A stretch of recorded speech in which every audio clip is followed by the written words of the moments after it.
1815년 6월 18일, 벨기에 워털루. 유럽의 운명이 단 하루 만에 결정되는 순간이었습니다. 엘바섬을 탈출한 나폴레옹 보나파르트. 그는 백일천하라는 마지막 기회를 움켜쥐었지만 이 평범한 들판에서 그의 모든 꿈은 산산이 부서지게 됩니다. 1814년 4월, 나폴레옹은 유럽 동맹군에게 패배하여 엘바 섬으로 유배되었습니다. 한때 유럽 대륙을 호령하던 황제는 작은 섬의 통치자로 전락했습니다. 그러나 프랑스 본토에서는 복귀한 부르봉 왕조의 무능한 통치에 국민들의 불만이 쌓여가고 있었습니다. 루이 18세는 혁명의 유산을 무시하고 구체제로 회귀하려 했고 경제는 파탄 직전이었습니다. 군인들은 연금을 받지 못했고 농민들은 다시 귀족들의 억압에 시달렸습니다. 나폴레옹은 이 기회를 놓치지 않았습니다. 1815년 2월 26일, 그는 1000명의 근위대와 함께 엘바 섬을 탈출합니다. 3월 1일, 프랑스 남부 해안 칸에 상륙한 그는 파리를 향해 북진하기 시작했습니다. 정부는 그를 체포하기 위해 군대를 보냈지만 놀라운 일이 벌어졌습니다. 나폴레옹은 홀로 군대 앞으로 걸어가 외투를 벗어젖히며 외쳤습니다. 너희 황제를 쏘려거든 쏘아라. 군인들은 총을 버리고 환호하며 그에게 달려갔습니다. 황제 만세! 불과 20일 만에 단 한 방울의 피도 흘리지 않고 나폴레옹은 파리에 입성했습니다. 루이 18세는 황급히 벨기에로 도망쳤고 나폴레옹은 다시 튠르리 궁전의 주인이 되었습니다. 유럽의 모든 왕실이 경악했습니다. 그들이 가장 두려워하던 악몽이 현실이 된 것입니다. 그러나 나폴레옹에게 주어진 시간은 많지 않았습니다. 빈 회의에 모여있던 유럽 열강들은 즉각 제7차 대프랑스 동맹을 결성했습니다. 영국, 프로이센, 오스트리아, 러시아가 총 70만 대군을 동원하기로 합의했습니다. 나폴레옹을 완전히 제거하기 전까지는 평화가 없다는 것이 그들의 결론이었습니다. 나폴레옹은 선제 공격을 결심합니다. 적들이 완전히 집결하기 전에 각계 격파하는 것, 이것이 그가 평생 써온 전략이었습니다.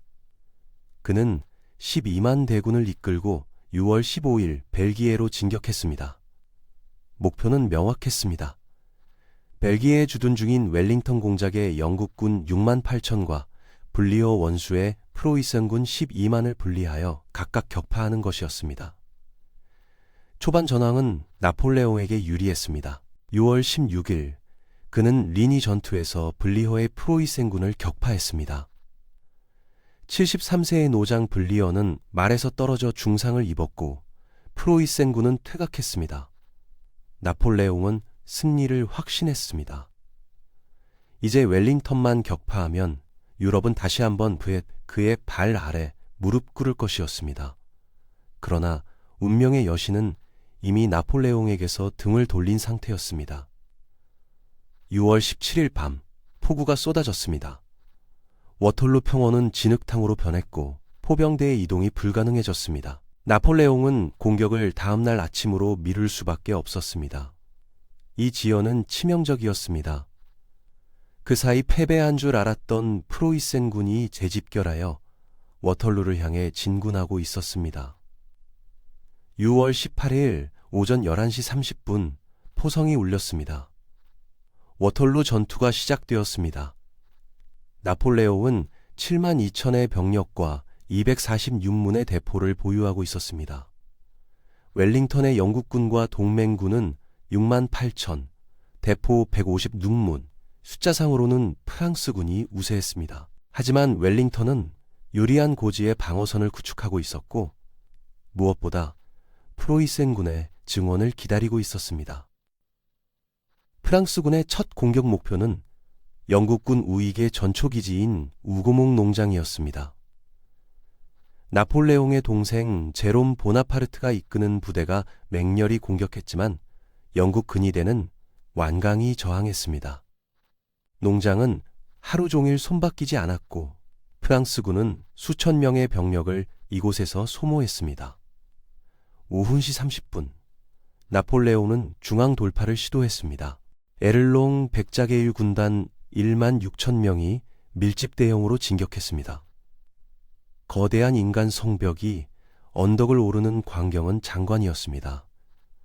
그러나 웰링턴은 이들을 언덕 뒤에서 기다리고 있었습니다. 프랑스군이 정상에 도달하는 순간 영국 보병들이 일제히 사격을 개시했습니다. 밀집 대형의 프랑스군은 속수무책이었습니다. 설상가상으로 영국 기병대가 측면에서 돌격해왔습니다. 에를롱의 군단은 괴멸되었습니다. 오후 3시 30분, 내 원수가 이끄는 5천의 중기병대가 돌격했습니다. 갑옷을 입은 기병들이 언덕을 질주하는 모습은 영웅적이었지만 이것은 시대착오적인 공격이었습니다. 웰링턴의 보병들은 방진을 형성하고 일제 사격으로 맞섰습니다. 프랑스 기병대는 12차례나 돌격을 반복했지만 방진을 돌파하지 못했습니다. 내 원수는 5마리의 말을 잃었지만 끝내 영국군 진지를 뚫지 못했습니다. 오후 4시 나폴레옹에게 최악의 소식이 전해졌습니다. 동쪽에서 프로이센군이 접근하고 있다는 것입니다. 블리허는 부상에도 불구하고 4만의 군대를 이끌고 전장으로 달려오고 있었습니다. 나폴레옹은 즉각 6천의 병력을 프로이센군 저지에 투입해야 했습니다. 그의 병력은 분산되기 시작했습니다. 오후 6시 30분, 프랑스군은 중앙의 라에생트 농장을 점령하는 데 성공했습니다. 영국군 방어선에 균열이 생기기 시작했습니다. 웰링턴은 예비대를 투입하며 간신히 전선을 유지했습니다. 이때 그는 측근에게 말했습니다. 밤이 오거나 블리어가 오거나 둘 중 하나가 필요하다. 오후 7시 블리어가 도착했습니다. 프로이센군 3만이 프랑스군 우익을 강타했습니다. 나폴레옹의 전선은 위태로워졌습니다. 그러나 그에게는 아직 마지막 패가 남아 있었습니다. 황제 근위대 나폴레옹의 전 생애에서 한 번도 패배한 적 없는 정예 중에 정예였습니다. 오후 7시 30분 나폴레옹은 최후의 결단을 내렸습니다. 근위대 5개 대대를 투입하여 중앙을 돌파하는 것이었습니다. 전지, 황제가 지켜보신다. 근위대는 북소리에 맞춰 진격했습니다. 영국군 진지에서는 공포가 엄습했습니다. 근위대가 온다는 소식에 일부 부대는 후퇴하기 시작했습니다. 그러나 웰링턴은 마지막 예비대인 근위 보병연대를 투입했습니다. 언덕 뒤에 숨어있던 영국 근위대가 일어서며 일제 사격을 가했습니다. 불과 30m 거리에서 퍼부어진 총격에 프랑스 근위대의 선두가 쓰러졌습니다. 믿을 수 없는 일이었습니다. 무적의 근위대가 후퇴하기 시작한 것입니다. 근위대가 후퇴한다. 이 외침은 전장을 휩쓸었고 프랑스군 전체가 동요하기 시작했습니다. 오후 8시 웰링턴은 모자를 벗어 앞으로 흔들며 총공세를 명령했습니다. 영국군과 프로이센군이 동춘시에 전진했습니다. 프랑스군은 무너졌습니다.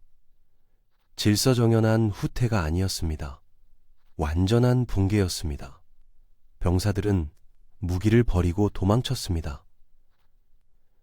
나폴레옹은 근위대의 마지막 2개 대대에 둘러싸여 간신히 전장을 빠져나왔습니다. 단 하루 만에 나폴레옹의 대육군은 소멸했습니다. 2만 5천의 사상자, 8천의 포로, 그리고 모든 포와 군수물자를 잃었습니다. 워털루는 끝이었습니다. 나폴레옹은 파리로 돌아갔지만 더 이상 싸울 힘이 없었습니다. 6월 22일 그는 다시 퇴위했습니다. 엘바섬 탈출로부터 정확히 100일 만의 일이었습니다. 나폴레옹은 미국으로 망명하려 했지만 영국 해군에게 포위되어 결국 항복했습니다. 이번에 그가 유배된 곳은 엘바섬이 아니었습니다. 남대서양의 외딴 섬 세인트 헬레나였습니다. 탈출이 불가능한 그곳에서 나폴레옹은 6년을 보낸 후 1821년 51세의 나이로 생을 마감했습니다. 워털루는 한 시대의 종말을 알렸습니다. 혁명과 전쟁으로 점철된 25년이 끝났고 유럽은 다시 왕정의 시대로 돌아갔습니다. 그러나 나폴레옹이 퍼뜨린 자유와 평등의 이념은 사라지지 않았습니다. 그것은 19세기 내내 유럽을 뒤흔들 혁명의 씨앗이 되었습니다. 단 6일 만에 무너진 나폴레옹의 마지막 꿈, 워털루는 한 천재의 몰락이자 새로운 시대의 시작이었습니다. 역사의 교훈은 명확합니다. 아무리 위대한 개인도 시대의 흐름을 거스를 수는 없다는 것을. 오늘 여러분이 보신 역사의 현장이 유익하셨다면 구독과 좋아요로 응원해 주시기 바랍니다.